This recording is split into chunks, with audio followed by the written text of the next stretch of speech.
Bismillahirrahmanirrahim. Assalamualaikum warahmatullahi wabarakatuh. Berita Al-Hijrah 1 Jun bersama saya Ardi Herman Marzi dan berikut tajuk utama untuk malam ini. Bapa rogol, liwat dan cabul anak kandung di penjara 54 tahun.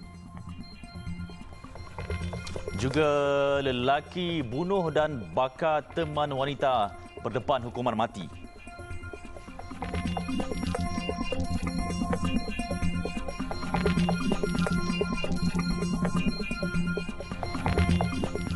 Malaysia kekal menjadi pilihan kerajaan Arab Saudi untuk melaksanakan projek Mecca Route untuk tahun ke-7 berturut-turut. Program yang bertujuan memudah serta mempercepatkan urusan perjalanan jemaah haji Malaysia itu turut dilaksanakan di 6 negara lain termasuk Indonesia dan juga Turki. Menerusi Mecca Route, proses dokumentasi jemaah haji Malaysia dekat immigration dipercepatkan tanpa perlu bersesak dengan penumpang bagi destinasi lain. Malah menerusi program itu, anggota immigration Arab Saudi yang berada di kaunter di KLIA akan memeriksa pasport jemaah haji dan apabila tiba di lapangan terbang Madinah atau Jeddah, jemaah haji Malaysia tidak perlu lagi menunggu proses immigration dan kastam di negara itu. Kalau dulu kan tuan-tuan dan puan, bakal-bakal haji kita terpaksa menunggu dalam sekitar 4 ataupun 5 jam di immigration.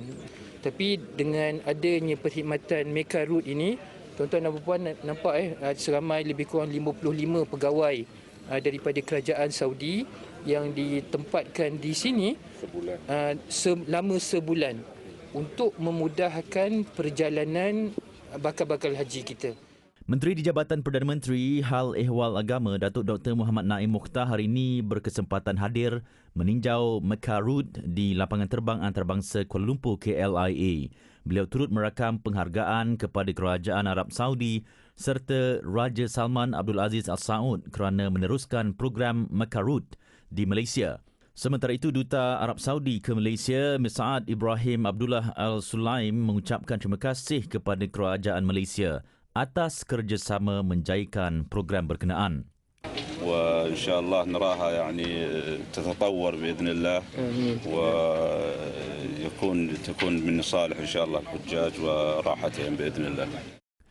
Terdahulu beliau hadir mengucapkan selamat jalan kepada bakal-bakal haji di majlis mengucapkan selamat jalan kepada jemaah haji Malaysia ke Tanah Suci di Kompleks Haji Movenpick Hotel and Convention Centre KLIA Sepang.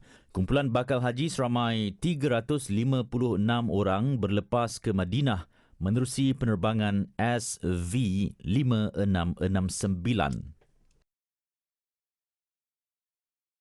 17 polis bantuan tabung haji TH yang digelar Lipan Bara ditugaskan meronda dekat 8 lokasi strategik di Masjidil Haram. Ia bagi membantu dan mencari jemaah yang tersesat supaya mereka dapat pulang ke maktab dengan selamat. Sadiq Hakim Azman ada butirannya. Antara lokasi itu termasuk di Tandas dan Pintu Marwah, Pintu As-Salam, Zamzam Tower, Laluan Kemis Falah dan Hafair. Mereka ini akan bertugas di sekitar Masjidil Haram sebelum kita memulakan Hari Arafah dan Mina. Jadi mereka ini akan ditempatkan di 8 lokasi ataupun checkpoint yang telah ditetapkan di sekitar Masjidil Haram. Dan tugas utama mereka ini adalah membantu jemaah-jemaah haji yang tersasar ataupun mereka yang menghadapi masalah kesihatan semasa mereka melakukan ibadat tawaf dan sa'i. Selain itu, peronda juga membantu jemaah untuk menyempurnakan ibadah mereka. Ada juga jemaah-jemaah haji kita ini yang menghadapi masalah kesihatan dan tidak sempat untuk menyelesaikan ibadah sa'i, ada terkeluar daripada kawasan masjid. Jadi apabila anggota kita ini akan membantu mereka untuk menyelesaikan ibadah mereka supaya mereka untuk disempurnakan. Anggota peronda tabung haji boleh dikenali melalui baju T merah, seluar hitam, kopiah putih dan beg silang merah tertera tulisan petugas tabung haji. Masalah yang biasanya jemaah haji akan tersasar dari laluan yang sepatutnya dia balik, dia tak jumpa jalan. Jadinya bila kami bertanya kepada jemaah tu, dia kata sepatutnya dia akan balik ke zon A, tapi dia berarah kepada zon D. Jadi kami, insyaAllah kami akan bawa jemaah tu ke zon A baliklah. Harapan kami supaya jemaah haji dapat menunaikan haji dengan lancar dan sempurna. Pengalaman agak mencabar jugalah, menghantar jemaah tersasar daripada Clock Tower ni, dia duduk zon A ni, Abrash, jauh juga kan. Laporan Sadiq Hakim Azman dan juru kamera Imran Nordin dari Mekah Al-Mukarramah untuk Berita Al-Hijrah. Masjid dan surau di Johor akan melaksanakan solat hajat esok bagi memohon kesejahteraan buat negara berikutan cuaca panas ketika ini. Solat hajat akan dibuat selepas solat Jumaat esok.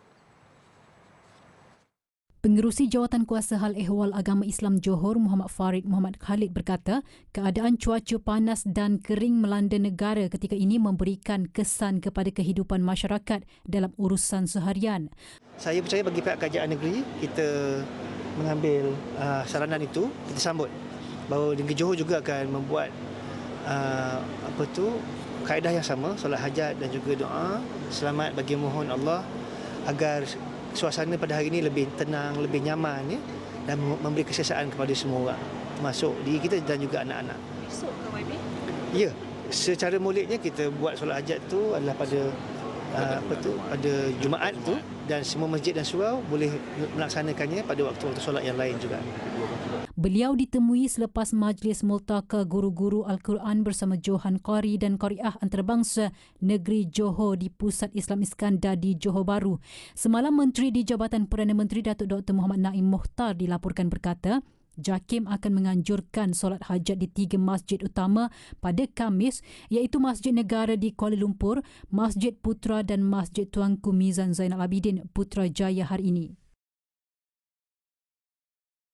Jumlah dana untuk menyelesaikan masalah air di Kelantan dan Sabah akan diputuskan dalam masa terdekat. Perdana Menteri Datuk Seri Anwar Ibrahim berkata peruntukan itu akan diteliti oleh petugas khas membabitkan kerajaan negeri, Kementerian Sumber Asli, Kewangan dan Ekonomi agar jumlah itu selaras keperluan sekaligus mengelak berlaku ketirisan. Datuk Seri Anwar bagaimanapun tidak menafikan bahawa masalah air membabitkan Kelantan adalah lebih serius dan memerlukan peruntukan kewangan lebih besar berbanding Sabah. Namun dana 8 bilion ringgit yang dikemukakan kerajaan negeri itu perlu diteliti semula. The initial request of Kelantan is about 8 billion, which we have not agreed. I mean, we have to really look at the faces, look at the necessity. They don't have any reserve water, but the initial proposal takes about 100% reserve, which is absolutely not necessary. So I think we can actually bring down substantially the numbers. Similarly in Sabah. Beliau berkata demikian selepas menyempurnakan majlis penyerahan kunci Perumahan Penjawat Awam Malaysia Madani Dalur PPAM Presin 18 di Putrajaya tengah hari tadi. Sementara itu, beliau berkata kedua-dua kerajaan negeri itu telah bersetuju untuk bekerjasama dengan kerajaan persekutuan bagi menangani masalah air tersebut, dan ia disepakati ketika beliau mengadakan mesyuarat khas bersama Menteri Besar Kelantan dan Ketua Menteri Sabah yang diadakan pagi tadi. Datuk Seri Anwar dalam pada itu menyasarkan tempoh seminggu kepada petugas khas bagi mengemukakan strategi segera dalam menangani isu berkenaan. Seorang bapa dipenjara 54 tahun dan 25 sebatan oleh Mahkamah Session Kota Baru atas 7 tuduhan termasuk merogol anak kandungnya. Tertuduh berusia 39 tahun turut mengaku bersalah terhadap tuduhan melakukan persetubuhan luar tabii, melakukan kelucahan melampau, memiliki pornografi kanak-kanak dan video lucah. Mengikut pertuduhan pertama hingga ketiga, tertuduh didakwa merogol anak kandungnya berusia 19 tahun. Kesalahan itu dilakukan di sebuah rumah dekat Sering, Kota Baru antara 11 pagi hingga 12.30 tengah hari pada akhir Mac, 10 Mei dan 11 Mei lalu. Manakala bagi pertuduhan keempat dan kelima, tertuduh melakukan persetubuhan luar tabii dan melakukan kelucahan melampau terhadap anak kandungnya. Kesalahan itu dilakukan 2 lokasi berasingan iaitu Sering dan Panji 11.05 pagi dan 4 petang pada 11 Mei lalu dan 7 Disember tahun lalu. Sementara itu, bagi pertuduhan ke-6 dan ke-7, tertuduh didakwa memiliki pornografi kanak-kanak dan memiliki video lucah dalam telefon bimbit di lokasi sama di Sering pada 19 Mei lalu. Mahkamah menjatuhkan hukuman penjara keseluruhan sebanyak 54 tahun dan 25 sebatan, namun hukuman berjalan serentak iaitu 16 tahun dari tarikh dituduh dan 25 sebatan. Lelaki yang dituduh membunuh dan membakar teman wanitanya yang hamil dihadapkan ke Mahkamah Magistrate Sungai Besar. Tiada pengakuan direkodkan kerana kes bunuh berada di bawah bidang kuasa Mahkamah Tinggi. Tertuduh didakwa mengikut Seksyen 302 Kanun Keseksaan iaitu membunuh wanita berusia 21 tahun di Jalan Benteng Laut, Jalan Sungai Limau antara 8.30 malam 22 Mei hingga 8 pagi 23 Mei lepas. Jika sabit kesalahan, mati mandatori. Kes itu akan dipindahkan ke Mahkamah Tinggi secepat mungkin, namun Magistrate berkata beberapa dokumen perlu diserahkan oleh pihak pendakwaan kepada mahkamah terlebih dahulu. Kes akan disebut semula 3 Ogos depan. Media sebelum ini melaporkan perselisihan faham untuk menyembunyikan kehamilan di luar nikah dipercayai punca seorang pelayan restoran dibunuh secara kejam dengan ditikam, dikelar di perut dan dibakar teman lelakinya di sekitar kebun kelapa sawit. Kejahatan geng Mizan yang aktif melakukan pecah rumah dan premis sejak 6 bulan lalu berakhir dengan penahanan anggota geng itu yang berusia 25 tahun hingga 52 tahun menerusi beberapa siri serbuan di sekitar Kedah. 7 suspek termasuk seorang wanita ditahan bermula 20 Mei lalu berikutan kejadian kes pecah sebuah premis perniagaan di kawasan Bedong Sungai Petani yang membabitkan kerugian kira-kira lebih RM100,000. Ketua Polis Kedah, Datuk Wan Hassan Wan Ahmad berkata setakat ini pihaknya sedang memburu 3 suspek termasuk dalam kumpulan itu yang dikenali sebagai Mizan berusia 43 tahun manakala seorang lagi berusia 42 tahun. MO dia gunakan apa nama ni untuk pecah gerai dan sebagainya, untuk pecah masuk dan melarikanlah dan menggunakan anak lori dan sebagainya untuk, kalau kita tengok ada peti besi dan sebagainya kat situ kan. So kita nampaklah maknanya pecah masuk melalui pemotongan grill, masuk terutama rumah-rumah yang kosong, rumah-rumah yang kosong yang ditinggalkan, dipercayai mungkin balik kampung ataupun masa bercuti dan sebagainya. Datuk Wan Hassan berkata demikian pada sidang media di Ibu Pejabat Polis Kontingen IPK Kedah. Dalam siri tangkapan itu, polis merampas pelbagai barangan serta 2 plastik berisi ketulan jernih kristal disyaki dadah jenis metafetamin, peralatan pecah rumah dan sebuah kereta proton perdana yang disyaki digunakan dalam kegiatan itu. Selain itu, pihaknya turut merampas sebuah peti besi yang disyaki hasil daripada jenayah pecah istana hinggap di Taman Tunku Sarina Jitra. 6 suspek lelaki yang ditahan didapati positif dadah jenis metafetamin manakala wanita terbabit negatif dadah. Hasil siasatan kesemua tangkapan mempunyai rekod lampau, membabitkan jenayah dan dadah serta masih direman bermula 20 Mei hingga 3 Jun mengikut Seksyen 117 Kanun Tata Cara Jenayah.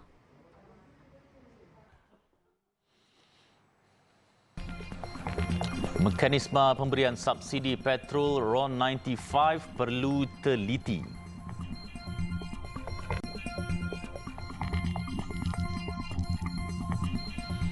Subsidi bersasar akan dilaksanakan mulai tahun depan. Langkah itu diambil bagi mengurangkan beban fiskal kepada belanjawan negara. Ini termasuk subsidi petrol RON 95 di mana golongan T20 tidak akan menerima manfaatnya. Namun, mekanisme pelaksanaannya menjadi tanda tanya seusai kerajaan mengumumkan tindakan tersebut. Ikuti laporannya bersama Akilah Dahlan.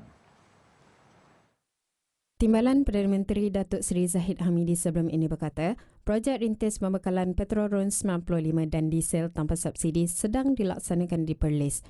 Projek yang dikendalikan Kementerian Perdagangan Dalam Negeri dan Kos Sara Hidup KPDN itu mencatatkan penjimatan subsidi sebanyak RM5 juta bagi jualan bahan petroleum dalam tempoh 2 bulan pertama pelaksanaan program. Bagi pensyarah International Centre for Education in Islamic Finance INSAF, Profesor Dr. Baharum Abdul Hamid berkata, mekanisme pelaksanaan bagi subsidi bersasar petrol adalah terlalu rumit dan perlu diperhalusi oleh pentadbir. Pelan tindakan ini agak complicated dan agak susah nak dilaksanakan. Kalau kita nak dilaksanakan mengikut sisi kereta mewah sekarang bersisi kecil. Manakala kereta yang besar bersisi besar untuk keluarga yang ramai. Kalau kita nak kata menggunakan pendapatan mana yang kita nak gunakan? Adakah pendapatan per kapita? Dan yang berikutnya, siapa yang nak kuat kuasakan di petrol pump? So, bagi saya, kita kekalkan yang ada sekarang, menggunakan subsidi untuk rakyat tempatan dan minyak tidak bersubsidi untuk kenderaan asing. Rancangan untuk menarik balik subsidi petrol RON 95 bagi golongan T20 itu juga dianggap tidak adil apabila golongan tersebut adalah penyumbang terbesar dalam ekonomi negara. Pertama sekali kita harus lihat kenapa kita nak menganaktirikan golongan T20 sedangkan T20 telah pun membayar cukai dan statistik menunjukkan 85% daripada cukai pendapatan adalah datang daripada T20. Maka apabila kita kata mereka ini telah menyumbang kepada ekonomi negara, kini dihukum tidak berkongsi subsidi negara. Bagi saya ini sesuatu yang tidak adil. Apa dosa T20?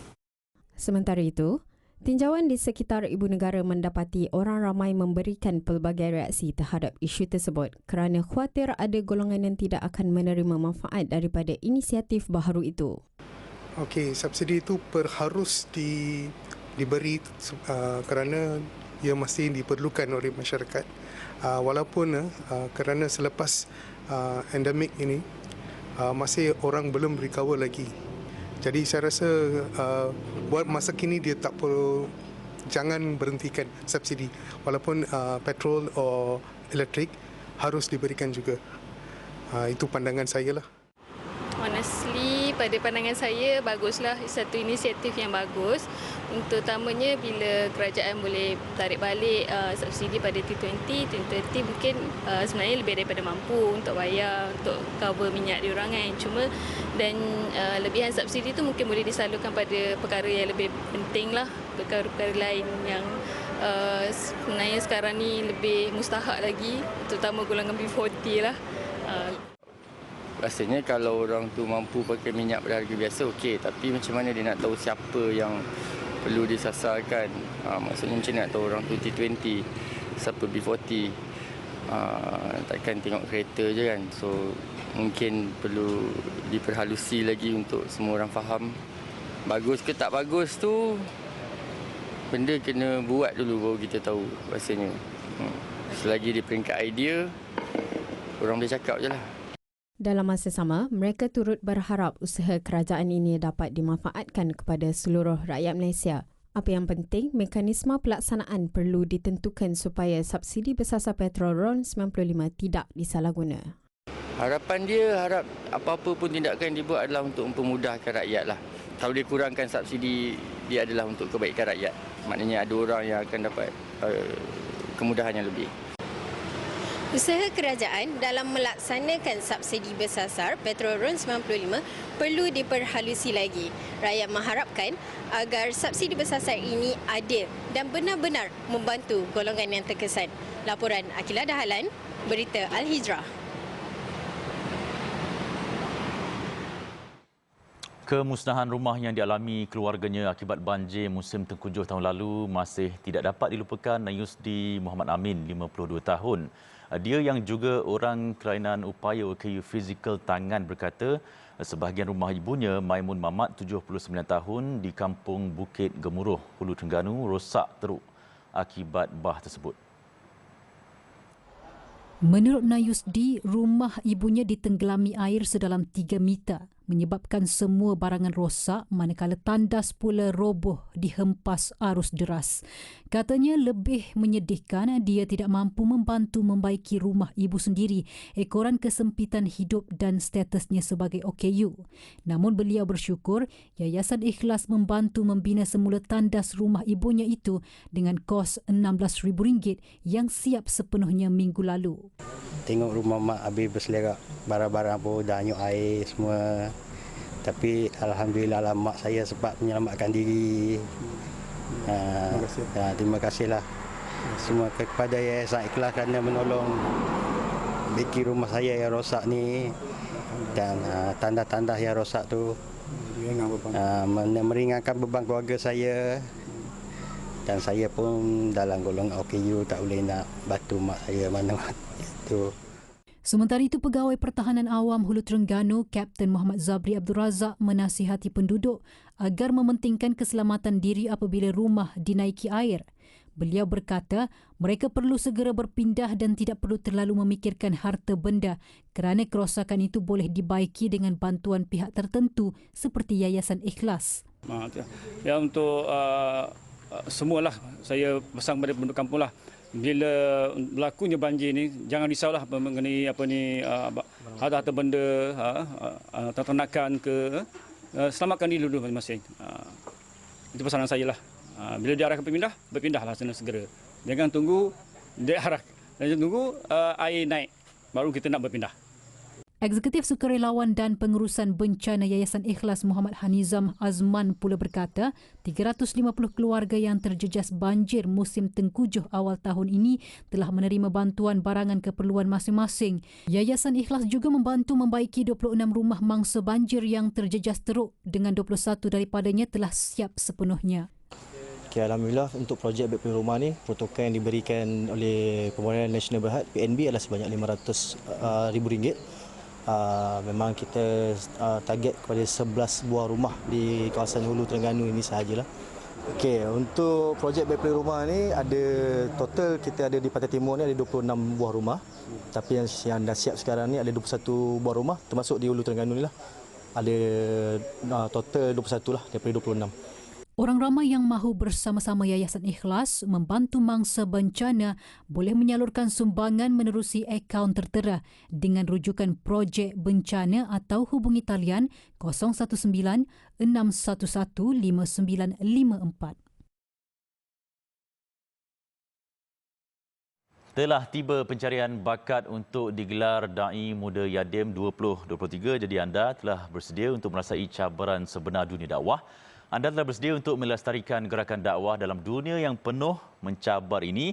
Jika jawapan anda ya, hantar penyertaan anda ke email admy@yadim.com.my atau hubungi nombor yang tertera sekarang. Akademi Da'i Muda Yadim melestari gerakan dakwah.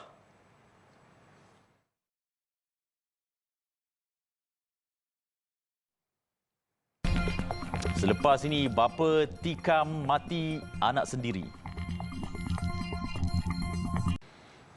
Masih bersama berita Al-Hijrah di Sydney, seorang kanak-kanak lelaki berusia 3 tahun maut ditikam. Lebih tragik, suspek berusia 45 tahun merupakan bapa mangsa. Menurut pasukan polis New South Wales NSW, perkhidmatan kecemasan menerima panggilan dari sebuah unit di kompleks Washington Avenue, Riverwood pada jam 4 petang waktu tempatan. Sejurus tiba di lokasi, mereka menemui kanak-kanak terbaring di bilik air, manakala seorang lelaki cedera parah. Suspek yang cedera parah telah menjalani pembedahan dan keadaannya kini sudah stabil. Menurut polis, pada Rabu mereka ada menerima laporan keganasan domestik terhadap suspek. Ibu mangsa didakwa telah meninggal dunia tahun lalu. Di New Zealand, seorang lelaki direman atas pertuduhan dengan sengaja membakar sebuah bangunan asrama sehingga mengorbankan 5 penghuninya bulan lalu. Kejadian berlaku di asrama Loafers Lodge dekat pusat bandar Wellington. Terdahulu, suspek berusia 48 tahun itu didakwa atas 2 pertuduhan membakar bangunan 4 tingkat yang mempunyai 92 bilik dan kini dia turut berdepan 5 pertuduhan membunuh. Dia didakwa memulakan kebakaran pada sofa di dalam asrama yang kemudiannya merebak ke bahagian lain seluruh bangunan. Sementara itu, beberapa mangsa yang terselamat dalam kejadian itu berkata mereka cuba merangkak keluar daripada kebakaran itu sebelum diselamatkan anggota bomba dari atas bumbung. Polis berkata siasatan terperinci mengambil masa selama 2 minggu untuk mengetahui punca sebenar kejadian itu. Kediaman asrama kos murah itu sering dijadikan tempat berteduh bagi golongan yang berpendapatan rendah atau mereka yang menetap sementara di New Zealand. Di Kanada pula, 17 kanak-kanak dan seorang guru cedera selepas terjatuh dari platform kayu bertingkat. Di Winnipeg, Kanada, platform setinggi 5 meter itu dilaporkan runtuh ketika mereka sedang melaluinya. Insiden berlaku sekitar 10 pagi waktu tempatan di Fort Gibraltar di kawasan Saint Boniface. Ketika kejadian, mangsa yang berumur 10 hingga 11 tahun dan guru mereka dari sekolah St. John's Ravenscourt itu dilaporkan sedang mengadakan lawatan sekolah. Terdapat beberapa kanak-kanak terjatuh dan ada yang tergelincir. Bagaimanapun, 3 daripada kanak-kanak itu dibawa ke hospital dalam keadaan tidak stabil. Punca laluan pejalan kaki bertingkat itu runtuh masih belum diketahui, namun pemeriksaan strukturnya sedang dijalankan.